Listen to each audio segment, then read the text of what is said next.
Good. All right, we will get started with Coach Austin. First question, 24/7 Sports, Brian Christopherson.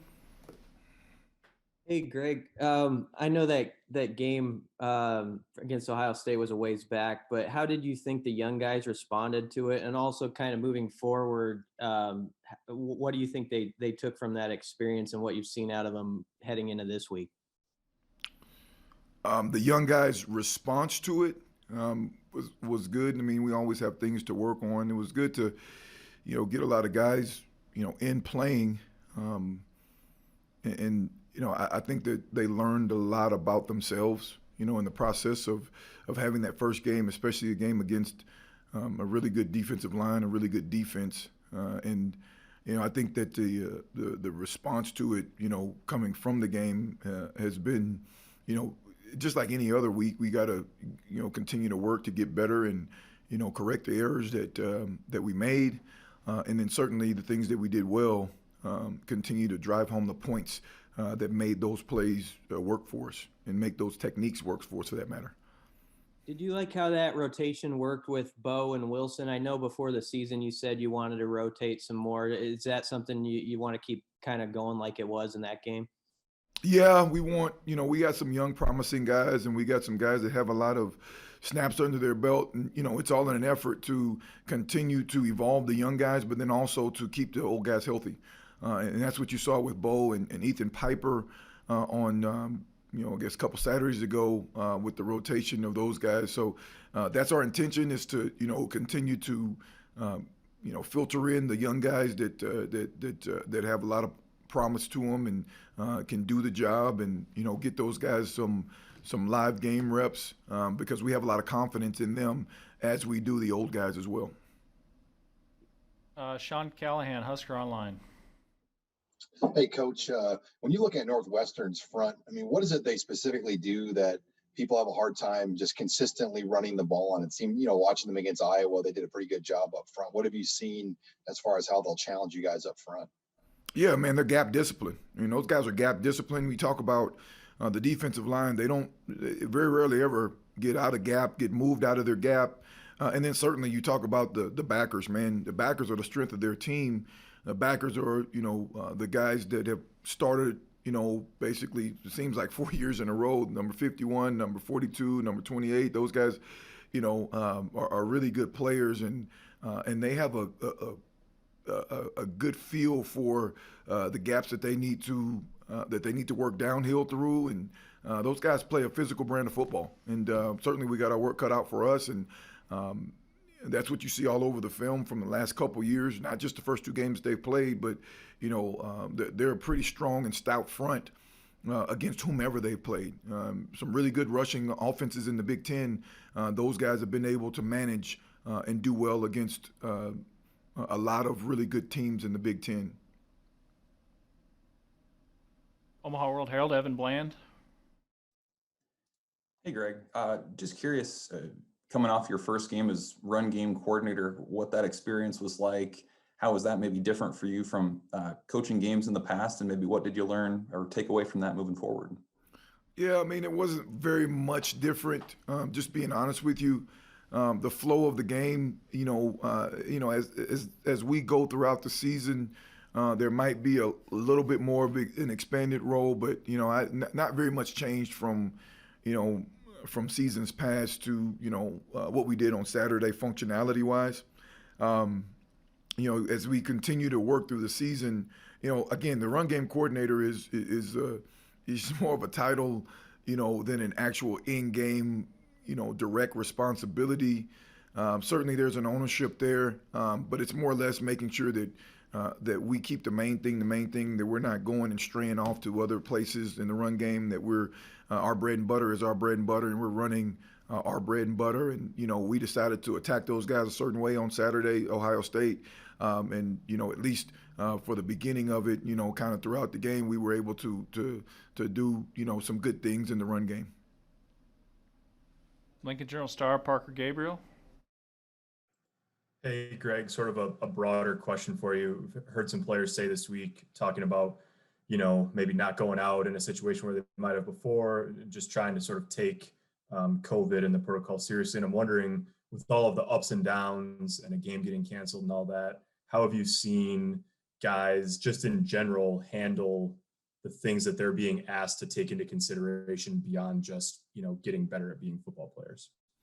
Yeah, man, those guys, man, we've been doing this since March, right? We've been kind of rolling with the punches, and really outlasting the obstacles, throughout this whole journey. And, us getting the game against Wisconsin canceled was just another speed bump. Now, it was a big speed bump now, just considering it was Halloween weekend and, we know all the social festivities that come along with that. I thought our guys did a really good job. You can tell just by virtue of, how our team, has responded on the field, but certainly our guys, we test every day. And there's not been this, big wave of infections, from the coronavirus. Our guys, certainly they were caring about, the man to the right and to the left of them more than they were caring about their personal interest this past weekend. So excited about what they did in their private hours to be a professional, just like they've been a professional throughout this whole process, continuing to just answer the bell, and say, hey, I'm going to put the interest of football and the interest of my team before my own interest. And I think that this time, has been able to serve us, in a positive manner, more so than a negative manner overall. Well, two more for Greg here. Mitch Sherman, The Athletic. Hey, Greg, what'd you see from Turner Corcoran in his first game action? I know he didn't play a lot, but tough assignment to go against an Ohio State defensive end, first time out as a college player, and in learning from that and moving forward, what have you observed with him? Well, first and foremost, Mitch, you have a nice house. But anyway, above and beyond that, Turner did well. Turner came in, he got in there for 10 plays, handled his own, graded out pretty well. Another guy with a bright future. So excited about, where he is and where he's going. He's certainly an arrow up guy. And, we're continuing to, coach the details, coach the finer points with him. And he's a kid that loves to be coached, loves to be corrected, can take constructive criticism really well. So, just excited about, the player and the person that Turner Corcoran is. And your house. And last one for Coach Austin, Sam McEwen, Omaha World Herald. Hey, Coach. I want to go back to Piper for a second. Just as my amateur eye, he's a pretty good athlete, and he seemed to move really well against Ohio State. Did you have an inkling when he moved over from the defensive line to the offensive line that he was going to be able to move and with the extra weight that you guys have put on him as well as he appears to?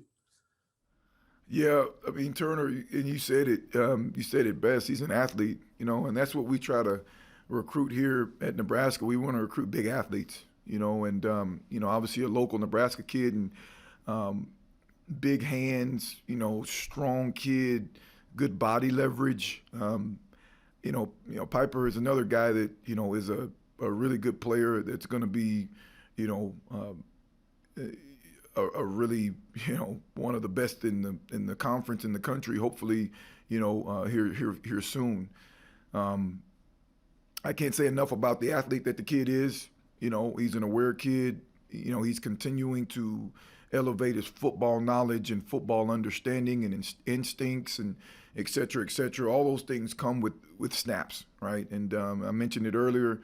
In order for you to get those snaps, you got to get those snaps. And sometimes, in order for you to learn, you have to lose. It's not a win. It's more of a learning experience. And one of the things I like about him and Turner, for that matter, is that once those guys, learn it, it only takes a couple times for them to learn it, and then they're ready to go. Athlete, he has the right mindset, and we're excited about his future as well. I feel like you've upgraded the athletic profile of that room since you've been recruiting there, and not that the guys that you inherited were unathletic, but watching Benhart and Piper and obviously Juergens, do you feel like the athletic profile is better than maybe it was just in the way the guys move? Yes, I think like we have upgraded the athletic profile across the board. Not only have we updated or upgraded the athletic profile, but then we've also gotten longer and bigger, and that was a big deal when we first arrived here, was that we want to recruit.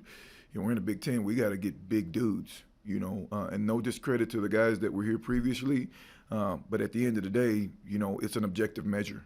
It's not subject to anything. If you're 6'5", you're 6'5". If you're 6'2", you're 6'2". I tell the guys all the time, I wouldn't recruit myself, in our offense because I'm just too short, right? I wouldn't recruit you either, Sam. So just being honest with you. Shorter and fatter. Yeah. I'm not going to talk about you being fat. Good? Thanks, man. All good. All right, Thanks, boys. Coach Austin. Thanks, guys. We'll have Coach Shenander next.